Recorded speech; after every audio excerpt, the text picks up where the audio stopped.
of the Committee of the Whole for the City Council of Highland Park, Illinois, November 24th, 2025. Will the clerk please call the roll? Councilmember Centrum? Present. Councilmember Brockman? Here. Councilmember Ross? Here. Councilmember Tapia? Present. Councilmember Littleworth? Here. Councilmember Bloomberg? Here. Mayor Weber? Here, we have a quorum. May I have a motion to approve the minutes of the regular meeting of the Committee of the Whole held November 10th, 2025? So moved.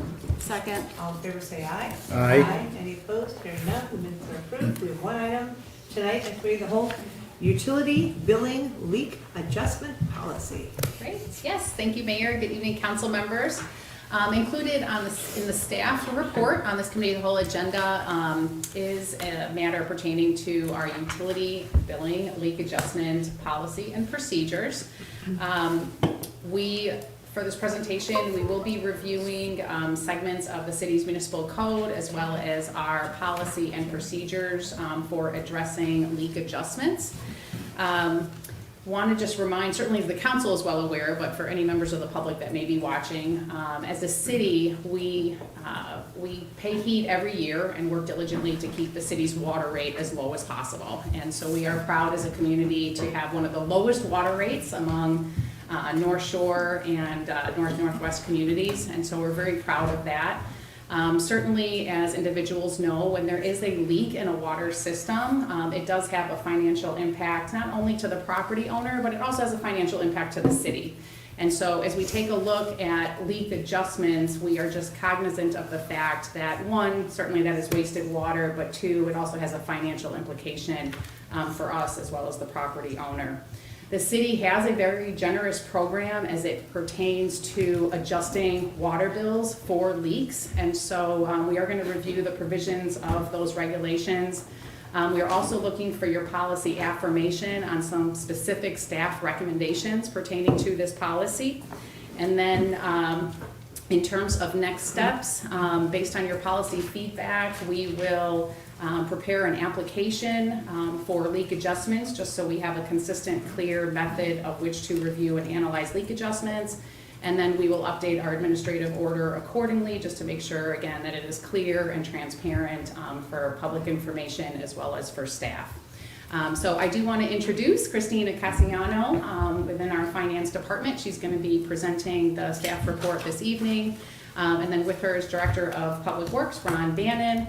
Also want to recognize Christy McCallieu, our Director of Finance, and not with us this evening, but I also just want to recognize Keith Miller. He's our Utility Superintendent, and he's instrumental too. So Public Works and Finance work very closely when we are evaluating leak adjustments on water bills, and then certainly I'm plugged in as the City Manager to review as part of that consideration as well.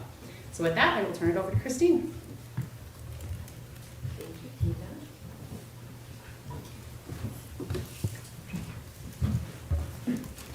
Hello everybody, so we will hop right in.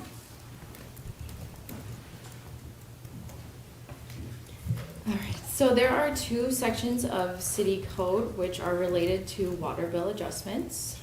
Maintenance of service pipes, which defines the responsibility of service pipes for water and sewer, and leaks adjustment of water bills, which defines the qualifications and calculations for said adjustments. Requests are currently handled on a case-by-case basis. When a leak occurs, customers must be within range of one adjustment for a 5-year period and must submit an invoice from a licensed plumber with details of the work completed. For the calculation, the customer pays their average plus half the difference between the average and the total billed. For example, if your bill is normally $200 and you receive a $1,000 bill, the city would credit back roughly $445. Leak adjustments can range from a leaky toilet, a burst pipe, appliances such as humidifiers or laundry machines, a pool, hot tub, pond, or sprinkler system, or a service line leak, which is the line that runs from the city meter to the owner's property and requires excavation costing tens of thousands of dollars in repair. Our leak adjustments range from a credit of $50 to a large adjustment over multiple billing cycles of $7,000 or more. The code does not specify how far back to adjust. Current practice is to go back one billing cycle, but up to 1 year.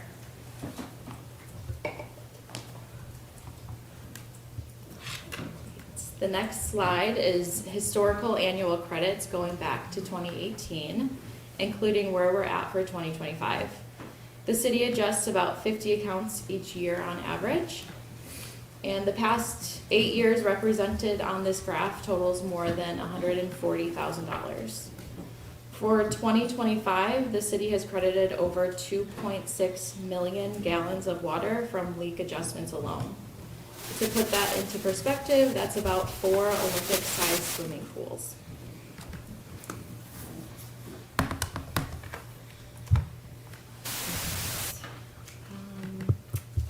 A trend staff has recognized is a significant percentage of these adjustment requests are coming from pool and irrigation system leaks.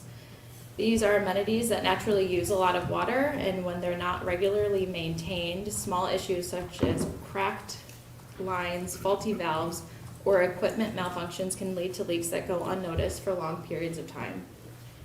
These situations are often unintentional. Many homeowners don't realize the leak is occurring because it's outside and goes off automatically. But because they can lose such large volumes of water so quickly, they contribute substantially to overall water loss. The goal of these updates is to make sure that the city provides relief for verified, unexpected leak events while also encouraging regular maintenance of high-use systems. This helps us protect our water supply, reduces unnecessary water loss, and supports our ability to keep rates stable for the entire community. The city currently allows adjustments for all leak types, and staff recommends narrowing it down to include only internal plumbing issues and service line leaks. A drafted administrative order would include the following restrictions as guidelines, but is not limited to.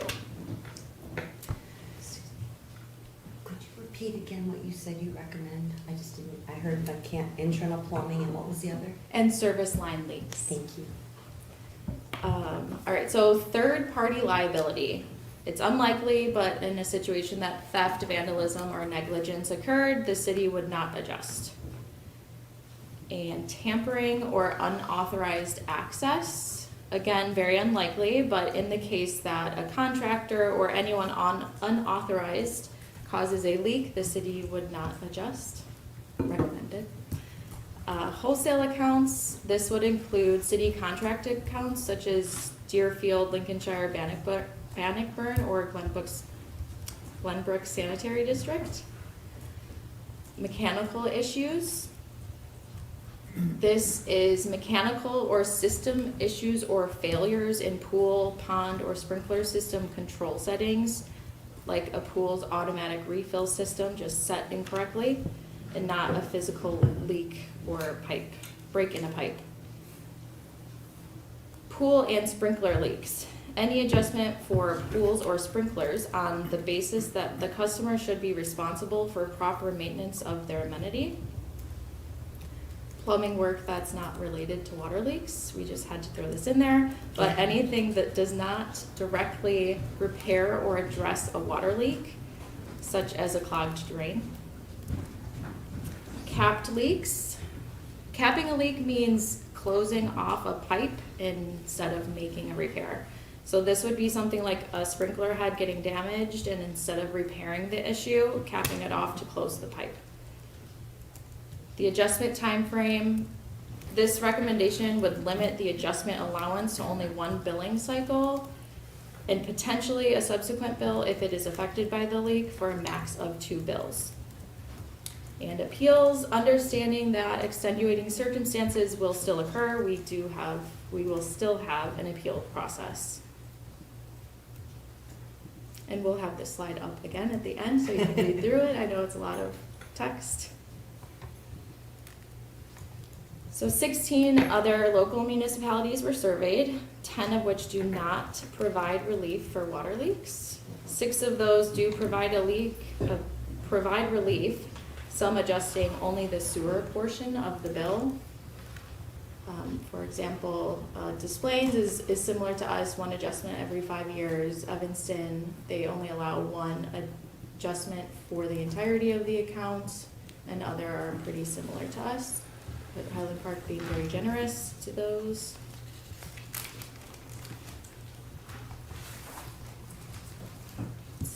The city provides several resources to help customers manage their water use and reduce the chances of a surprise bill. First, the city's water use customer portal, which offers free water tracking, management, and leak alerts. Customers can see their daily water use, set up notifications, and catch unusual activity early. This gives customers control, insight, and ownership into their water use. For customers who qualify, the city offers a low-income assistance program that provides a significant sewer rate discount. And then when a large bill does occur, we offer payment plans so customers can spread the cost over time.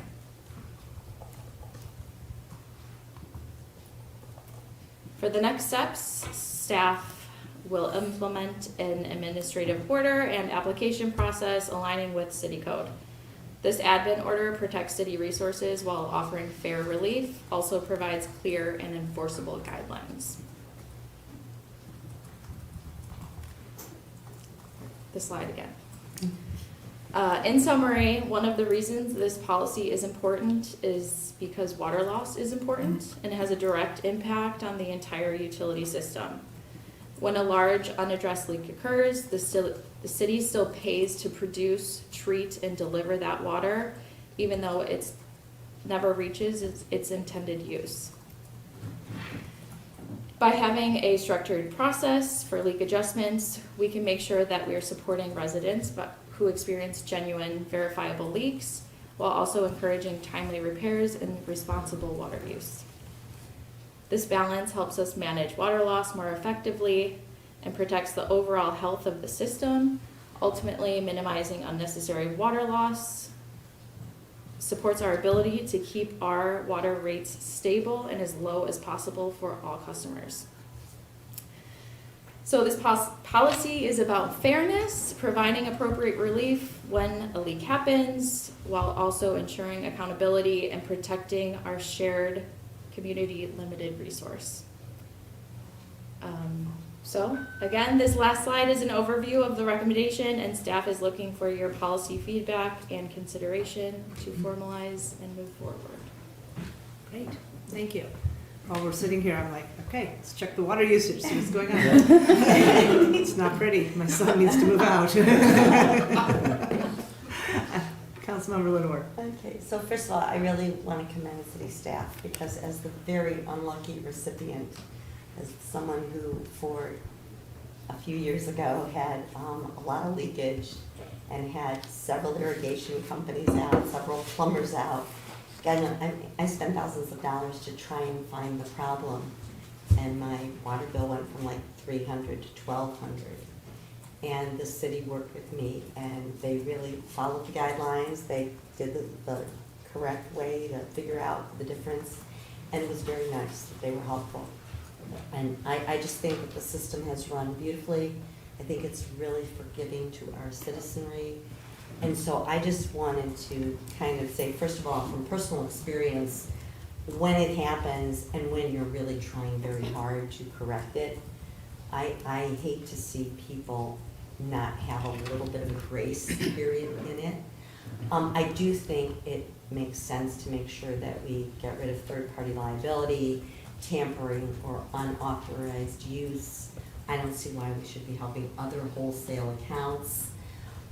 Mechanical issues, pool and sprinkler leaks, and capping leaks. Do you have a breakdown of where your costs, like if it's $20,000 a year that you're giving back, do you have a breakdown for those three? And if not, I would simply say, those are the three that unless insurance is covering it for someone. So for example, my brother had a pipe froze, this much of a problem, and in 18 hours, 36,000 gallons of water went. but the insurance covered everything.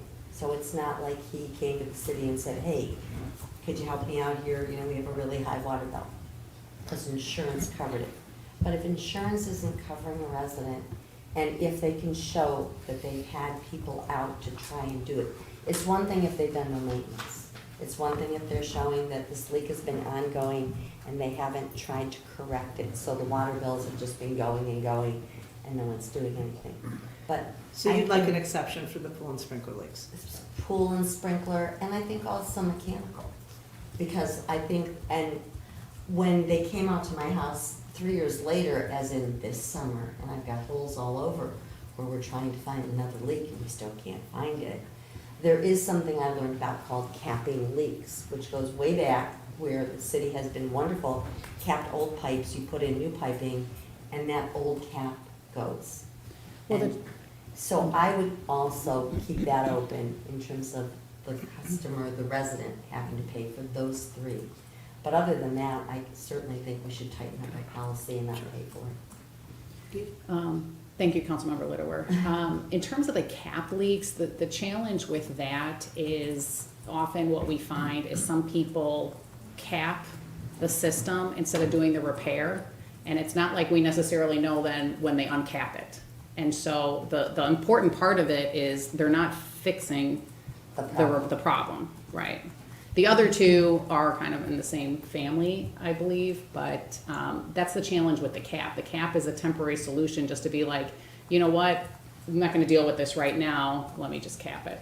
But I think sometimes people switch over their systems over time, like in a 20-year period, and those caps, and frankly, what I love about this is the appeals, the individuality of the resident.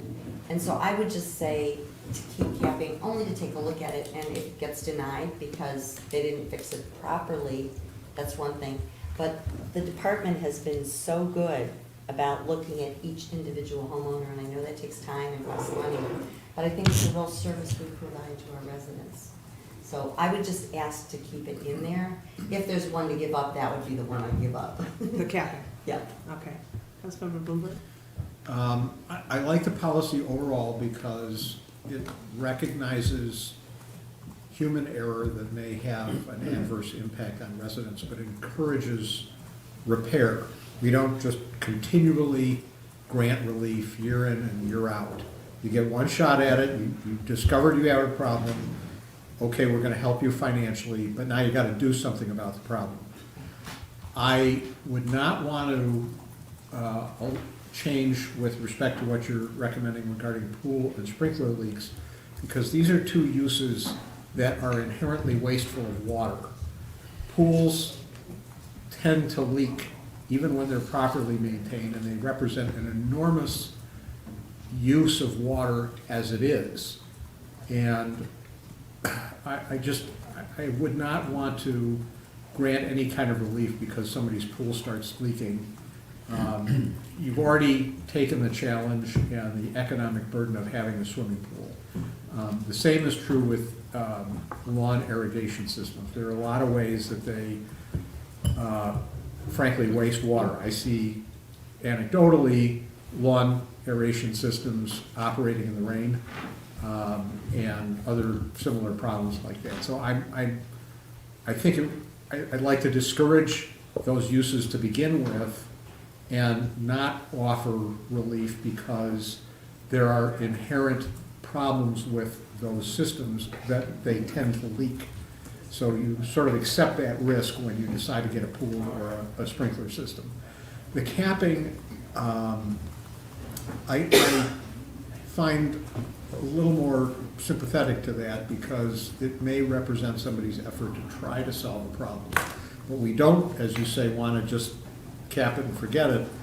If there's evidence that it's been capped and an effort has been made to do a repair in conjunction with capping, and then it leaks again, I would think that as this 1 in 5 year opportunity, I would be comfortable with that. But something that has been capped without any evidence of a reasonable effort to repair or eliminate the leak, I don't know how you can address that, but if you can, I'd be more comfortable with a policy like that.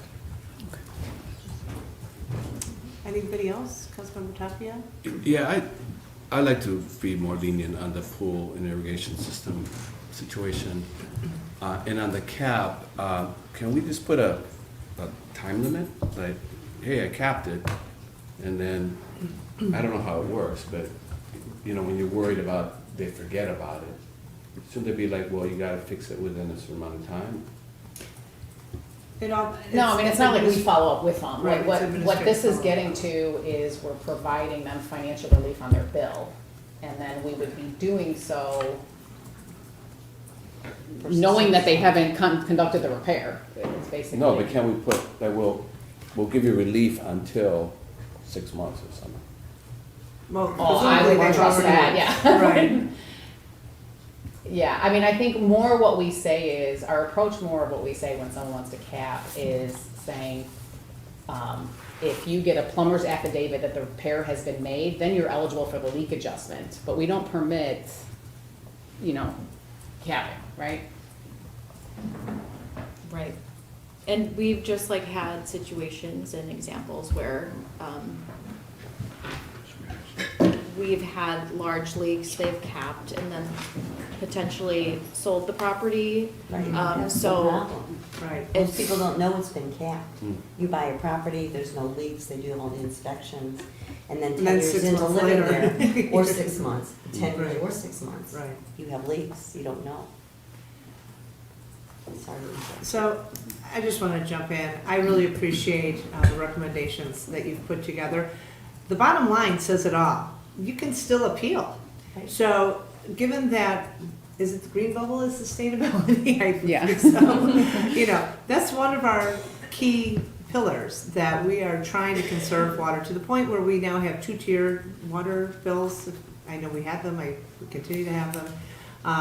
You know, this is an effort to help people recognize that this is a precious resource. And to your point about pools and sprinkler systems, I agree. I mean, those are people's choices, but now I don't think the city should be giving tax dollars back just because somebody decided they needed to have a pool that was leaking and they didn't deal with it. So I'm in the no change category, and I do love that there's an appeal opportunity.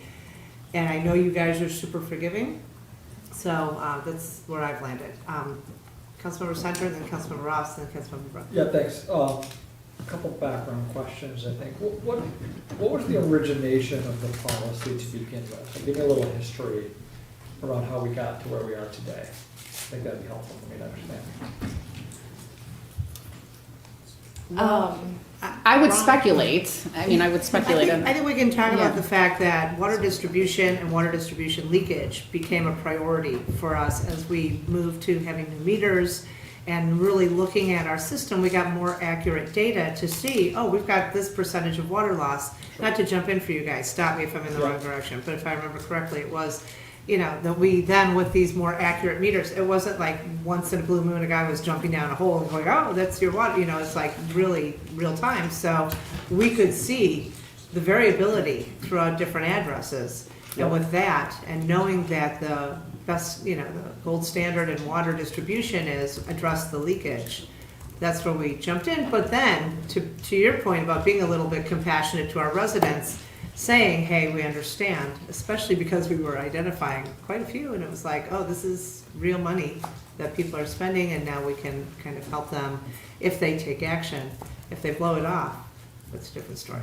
So, did I overgo my skis? No, that's absolutely correct, but I think the original intention was, hey, someone has an unexpected broken pipe. Yeah. Right. You get a certified, Illinois State Certified Plumber, which is what or state licensed plumber is what the code says. They fix it, that plumber certifies that there's no leaks in the house, and then we do this adjustment for this, you know, this Once in emergency. 5 years. Well, that's, yeah, prior to 2018, there was no time limit on that, and it really got A taken little advantage bit of. ridiculous. I mean, we had So- snowbirds who would disappear, forget to empty their shawms, things would blow up, and then it'd be like the following year, the same problem with the same Yes. people, and it was like, come on. Yeah, so we did type in 2018, and then, you know, what we're finding is that beyond just a broken pipe, now it's the pool that has an autofill that went wrong, and so they want to be reimbursed for the pool, and we said, well, okay, did a licensed plumber come out to check it? Nope, the pool guy came out and said that this is what's fixed, so now we're sort of in this in-between, we're having the same problems with the sprinklers, because most of the time you won't have a state licensed plumber come out for the sprinkler system, you have the landscape person or the sprinkler person. So now the code says state licensed plumber, so we're sort of in this nuanced area where, you know, the original broken pipe, which I think the intention of the code originally was, is now kind of transferred to all these kind of ancillary water using systems. Okay. And having the appeal is kind of the backstop. Yes, that was gonna be my next question. Thanks, Mayor. So we currently have an appeal process, right? What do we usually see through that process? I mean, usually it's a denial, of course, right? They would deny it on the basis of one of these things not meeting the code. Yeah. And then, I'm speaking loud enough, I figured, you know, so. But then we would go through that process, we'd re-review it. So it would go to myself and then eventually to the city manager, so. And so just so I understand, the recommendation, well, what's currently happening is that maybe there's some leniency in what we're providing, and the recommendation is to scale that back, correct? Correct, Okay. right. And just as a reminder, $23,000 is, you know, right. Was that $23,000. in the current year? Yeah. Right, In the current yes, year. 150,000 over the past 5 years, right? Yeah, that's correct. And then just the other thing in terms of supporting residents is a payment plan. And we are very flexible with the payment Yeah. plan. So if, we'll work with whatever they need in that regard. Okay, thank you. Yeah, I mean, my gut is, this is an area where we can help safeguard dollars a little bit from a city perspective. Right. We like to spend money as a group to a lot, and, you know, we have a tight budget, and this is an area that we can pull back. That's my immediate gut. Great. Thank you. Thanks. Councilmember Ross? I am going to be very brief. I support the recommendations for, yeah, I'd like to save the money. I think there's an appeals process. There's even a process where you can monitor your water usage. I support the recommendations. Great, thank you. Councilmember Bruckner? I support the recommendation as well, though I just had one question. With the 1 in every 5 years, did we ever think about changing that, like 1 every 10 years, just to change, like, save money that way? I don't know how we came up with the 5 years, so it was just a question I had. In 2018, we did reduce it, we had no time limit, so as the city manager and the mayor had, you know, articulated, every year we'd see the same houses doing the same thing. So we did make it 1 every 5 years at that time. It was just a policy decision for the code. Okay, 'cause I was just curious, because I saw some of the other surrounding suburbs have, you know, once in a household or other ones. I was just curious if we had addressed possibly changing it to a longer term. That was my I do want to add that it is once every 5 years on the property itself. So it's not just like a new account, it's at the property. Okay. Okay, well, thank you, that helps clarify. So where do you net out? So I'm fine with the recommendation, I'm not gonna ask to change the time frame. That makes sense now, we have a, for now, but you said to change it in 2018. That's when the 5 So years. it hasn't been enough time to see if that's working, or if these same houses then 5 years later come back year 6 again with asking for, you know, something else happens. I was just curious if there was a trend, yeah, but we don't really. There are certainly, I mean, Christine can speak to it, but there are certainly people that are used to doing it every year that now the once every 5, and we do counsel them to say, hey, this seems to be a small leak. You only have 1 over the 5-year period. Are you sure you want to go for the adjustment on this one? And then sure enough, 3 years later, now they have a bigger leak.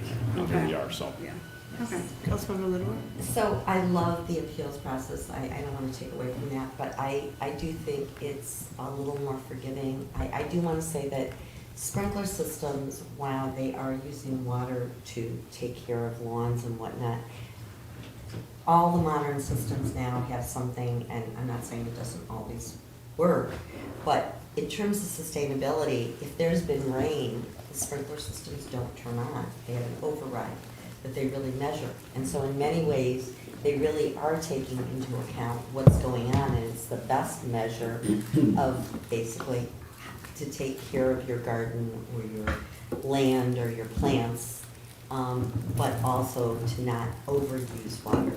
So I don't think that a sprinkler system is such a lovely luxury. I think people are doing something to beautify their property and our neighborhoods. And to have one adjustment in 5 years or based on 2 months or 2 bills, I just don't think that's a lot. especially now as people are gonna do that. Pools, I do agree with you, I think that's truly not only a luxury, but those are more inclined to do it. Maybe we split that out.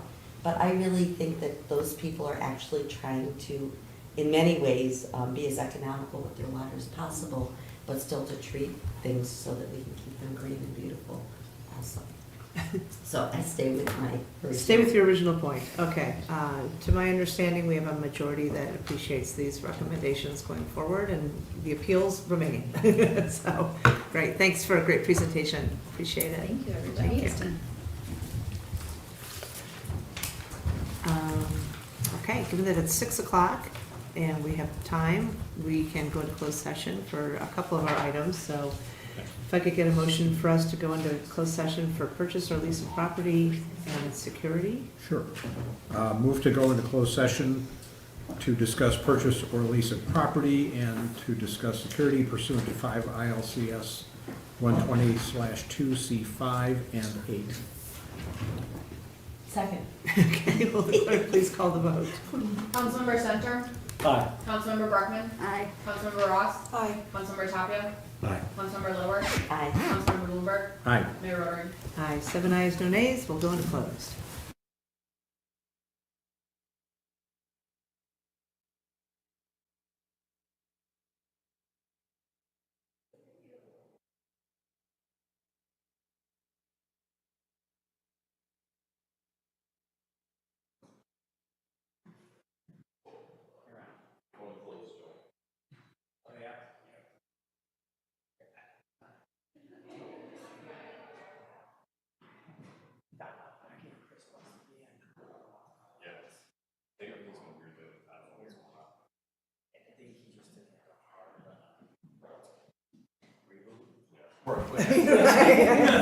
One foot out.